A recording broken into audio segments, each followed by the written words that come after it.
और पंचकुला आपको लिए चलेंगे सबसे पहले, जहां मौजूद है हमारे सहयोगी मोहित मल्होत्रा। मोहित, ये लिस्ट हमने आपके जरिए दिखाई, वो तमाम चेहरे जो इंतजार कर रहे थे और जिनका इंतजार पूरा हुआ, फोन जिनको आ गए हैं, और क्या क्या हो सकता है, क्या कोई चौंकाने वाला भी नाम है, और किन किन को ये उम्मीद है कि उन्हें मंत्रिमंडल में शामिल किया जा सकता है। देखिए 10 से 12 मंत्री जो हैं वो सीएम नायब सैनी के साथ शपथ ले सकते हैं, उनको फ़ोन आने शुरू हो गए हैं। सबसे पहले मैं आपको दिखा देता हूं कि इस वक्त हो क्या रहा है पंचकुला में। ये शालीमार ग्राउंड है जहां पर शपथ ग्रहण समारोह होना है और इस कार्यक्रम को भव्य बनाने की पूरी कोशिश है। बीजेपी शासित राज्य, एनडीए शासित राज्यों के जो मुख्यमंत्री हैं, डिप्टी सीएम हैं, उन सबको यहाँ पर बुलाया गया है और एक बड़ा आयोजन किया जा रहा है। तो जिस तरह से आप बता रहे थे कि शक्ति प्रदर्शन करने की तैयारी है, कुछ इसी तरह से शक्ति प्रदर्शन के तौर पर इस पूरे इवेंट को रखा जा रहा है। जहाँ तक मंत्रिमंडल की बात है तो श्रुति चौधरी को अब तक फ़ोन आ चुका है। गौरव गौतम जो कि पलवल से करण दलाल को, कांग्रेस के करण दलाल को हराकर जीते हैं, उनको फ़ोन आ चुका है। महिपाल ढांडा को फ़ोन आ चुका है। इसके अलावा सीनियर मोस्ट जो है अनिल विज, उनको फ़ोन आ चुका है। राज्यसभा सांसद का पद छोड़ने वाले और विधायक बनने वाले कृष्णलाल पवार को फ़ोन आ चुका है। विपुल गोयल, राव नरवीर, आरती राव, कृष्ण बेदी, रणवीर गंगवा, ये तमाम लोग हैं जिनको अब तक जिनका कंफर्मेशन आ चुका है। लेकिन हो सकता है कि आखिरी मोमेंट पर 1 से 2 नाम और इस पूरी लिस्ट में जुड़ जाए, ऐसी आशंका जताई जा रही है। तो कैबिनेट के साथ शपथ लेंगे नायब सैनी, ये बात साफ है और इस पूरे कार्यक्रम को काफ़ी भव्य आयोजन के तौर पे रखा जा रहा है और एक तरह का हम कह सकते हैं कि ना सिर्फ बीजेपी का बल्कि एनडीए का शक्ति प्रदर्शन है। ठीक इस कार्यक्रम के बाद प्रधानमंत्री नरेंद्र मोदी चंडीगढ़ में जो एनडीए की बैठक लेंगे, जिसमें एनडीए की सरकारों के मुख्यमंत्री, डिप्टी सीएम भाग लेंगे, उनके साथ वो बैठक लेंगे।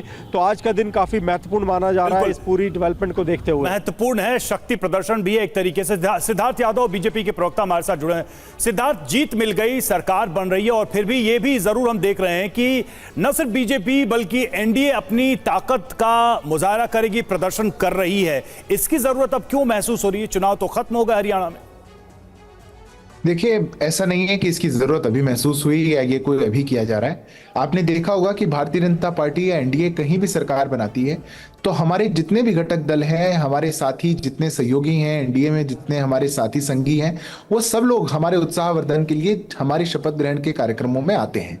उसी श्रृंखला में हरियाणा के अंदर भी जो हमारी शपथ ग्रहण हो रही है आदरणीय नायब सिंह सैनी जी की, उसमें उनका समर्थन करने, उनका उत्साहवर्धन करने और एनडीए जो कि एक परिवार रूपी इस देश को विकास यात्रा पर लेकर के जा रहा है आदरणीय प्रधानमंत्री नरेंद्र मोदी जी के नेतृत्व में, वो अपने संकल्प को दोहराते हुए इस शपथ ग्रहण में सभी नेता शामिल होंगे।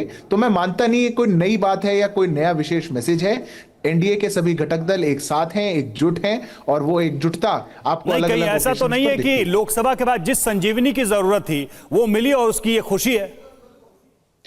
देखिए, खुशी तो निश्चित रूप से होगी। अगर किसी प्रदेश के अंदर इतिहास रचा जाएगा, जिस प्रदेश में कभी ऐसा ना हुआ हो, वहां पर तीसरी बार भारतीय जनता पार्टी प्रचंड बहुमत के साथ अपनी सरकार बनाए, तो निश्चित रूप से जो कार्यकर्ताओं ने जितनी मेहनत, अथक प्रयास, परिश्रम किया हो, उनको खुशी की अनुभूति तो होगी, इसमें कोई दो राहें नहीं है। और वो खुशी, वो पूरे देश में उस खुशी की लहर जा रही है। पूरी देश की जनता उस खुशी में शामिल होना चाहती है, साथ जुड़ना चाहती है, क्योंकि जो झूठ होता है, जो प्रोपेगेंडा होता है, जो लोकसभा चुनाव में विपक्ष द्वारा चलाया गया था, उसकी एक समय सीमा होती है, उसका समय सीमा पूर्ण हुई। अब लोग सच्चाई से वाकिफ हो चुके हैं। ठीक है सिद्धार्थ जी, जाहिर है खुशी का मौका है निश्चित तौर पर बीजेपी के लिए। हरियाणा में ये बहुत बड़ी कामयाबी है और इसका हर किसी को अंदाजा है। डॉक्टर शिवानंद हुल्यालकर हमारे साथ मौजूद हैं। शिवानंद जी, अब जीत तो बम्पर हुई हरियाणा में भारतीय जनता पार्टी की, लेकिन जिक्र किया जाने लगा ईवीएम का। कहा यह गया कि ये जो परिणाम आए हैं, ये जो नतीजे आए हैं, इसको हम स्वीकार ही नहीं करते, ये हमारे लिए अस्वीकार्य है। अब तो नायब सिंह सैनी मुख्यमंत्री पद की शपथ लेने जा रहे हैं, मुबारकबाद देंगे आज? सर, सैनी साहब को हम जीत के उसको बधाई देंगे, लेकिन ये राम रहीम सरकार है, ईवीएम का सरकार है, सीबीआई ईडी का सरकार है और फार्मर का जो 700 लोग मरे हुए उनका क्या हुआ?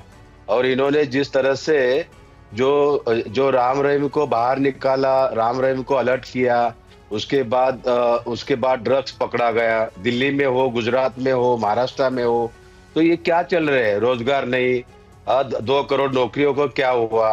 आज जीत आया तो मोदी साहब जीत गए, अगर हार गए तो नड्डा साहब का नाम आगे आता है। तो ऐसा नहीं है, ये डबल इंजन सरकार 6 महीने के ऊपर नहीं टिकेगा, क्योंकि नाराजगी अभी तो टेलर है, पिक्चर अभी बाकी है सर।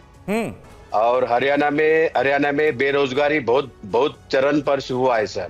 रोजगार नहीं है, डेवलपमेंट नहीं है, विकास नहीं है, कुछ भी सिर्फ नहीं, दिखावा है सर। लेकिन ये सारे मुद्दे आप लोग उठा चुके हैं, जनता के सामने रख चुके हैं, और नतीजों के बाद इसको दोहराने का क्या औचित्य है या उससे क्या लाभ होगा, ये सवाल रहेगा मेरा आपसे।